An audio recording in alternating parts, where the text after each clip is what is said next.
Let's watch one more clip of Robert Tellis because this is the train wreck that doesn't end. Tellis trying to explain DNA underneath the fingernails of Jeff Gurman. As well, he doesn't believe that that's even the case. Let's take a look at this.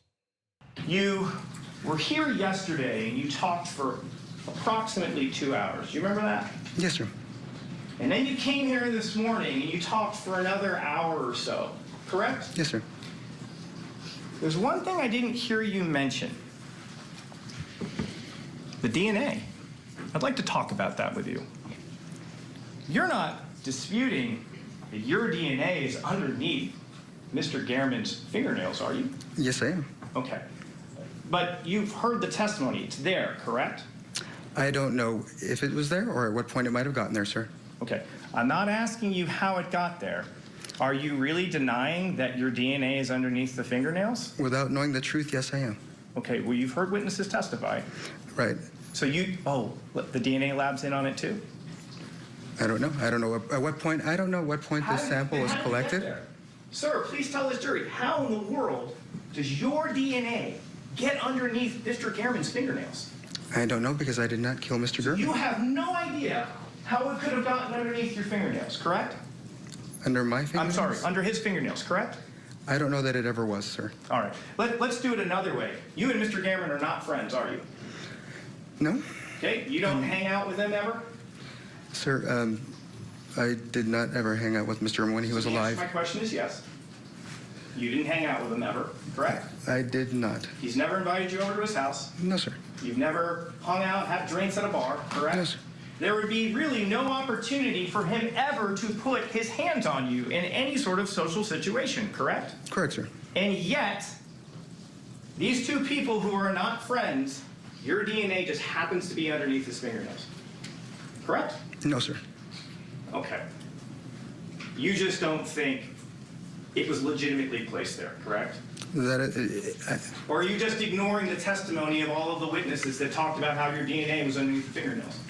Again, at some point or another, I believe it was planted because I did not kill Mr. Gurman. So, and by that logic, if you believe it was planted, you are at least admitting, yes, my DNA is underneath his fingernails, correct? Can you at least agree with me on that? Whether it came from a sample of fingernails or a different sample altogether, I don't know. I couldn't tell you, sir. The answer to my question is yes. You're at least acknowledging my physical DNA is underneath the fingernails. No, sir. Okay, great. So you're just going to disregard what all the other DNA witnesses said about this, correct? And, okay, that's fair. That's fine. Totally fine. Yep, that's what I'm going to do because I'm 5. Oh my gosh. He should have had an answer ready, Tony. He just said, I didn't kill him. I didn't kill him. I didn't kill him. I didn't kill him. I didn't kill him over here. I didn't kill him when I'm sitting this way. I didn't kill him when I'm sitting back that way. I just didn't kill him. I didn't, no matter what. I didn't kill him. Yeah, not prepared. He had like 2 years to prepare his bullshit answers for this, and he really did a poor job at that. He should have. I'm surprised he didn't wear the hat into court just for the hell of it. Like, I happen to have the same hat. I bought a new one.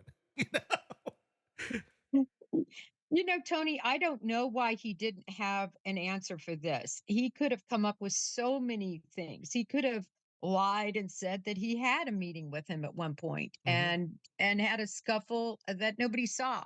In other words, he could have just made something like that up. Yeah. And they would have asked, well, when, and he could have been ambiguous about when and where it took place, but that it happened, right? He could have tried to plant some sort of seed there, or he could have kept along the lines of, well, he thinks that the police took a sample of his DNA and planted it under the fingernails when he was in the morgue. Yeah. Right. He could have, but he never does. He sort of waffles back and forth and then just finally says, like you said, he didn't kill him.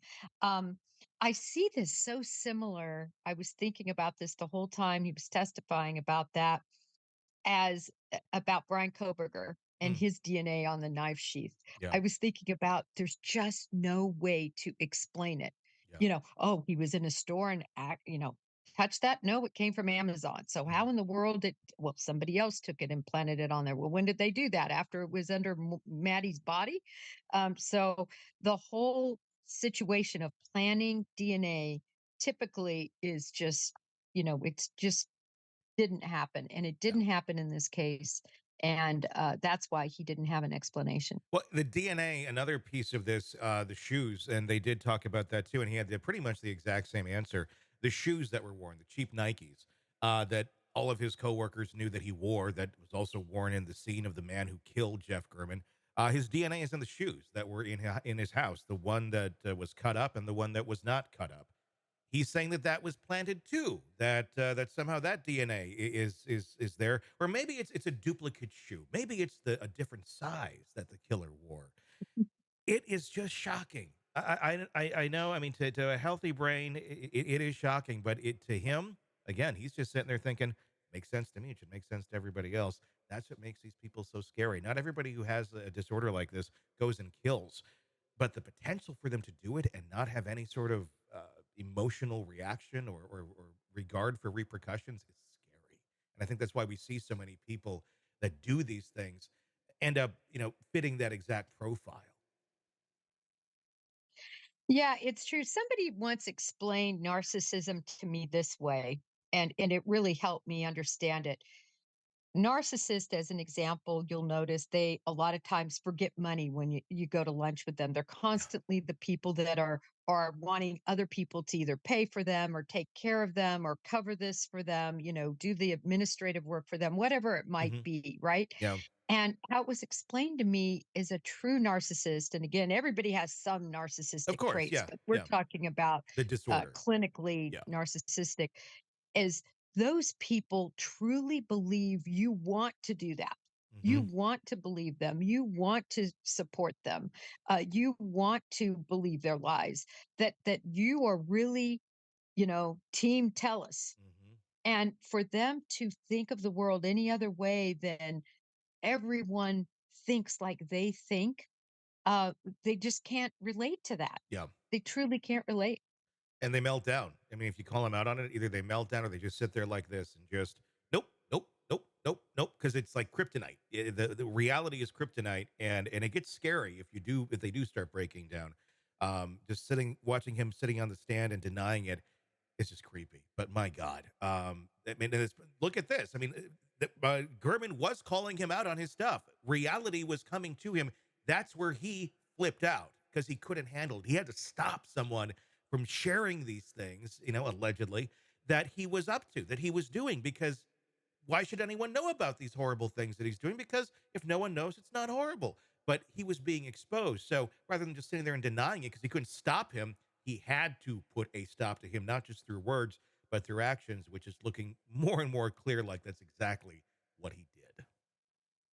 And Tony, one more point I just wanted to make just about the victim he chose. Hmm. You know, it really is so important that journalists, true journalists, are able to expose public corruption, are able to expose situations of people like Tellus, and for him to die basically because he was being a good journalist, Yeah. because he was doing the right thing in setting forth his opinions and in exposing what he thought was very legitimate. It's really scary. I was looking it up, and I think he might be the only journalist that was murdered this year. Oh And wow. Yeah. maybe you'll find another, but I was looking for that and I could only find him as a journalist murdered. And I think that's another reason why this case should really be remembered, is why the murder took place. Completely agree.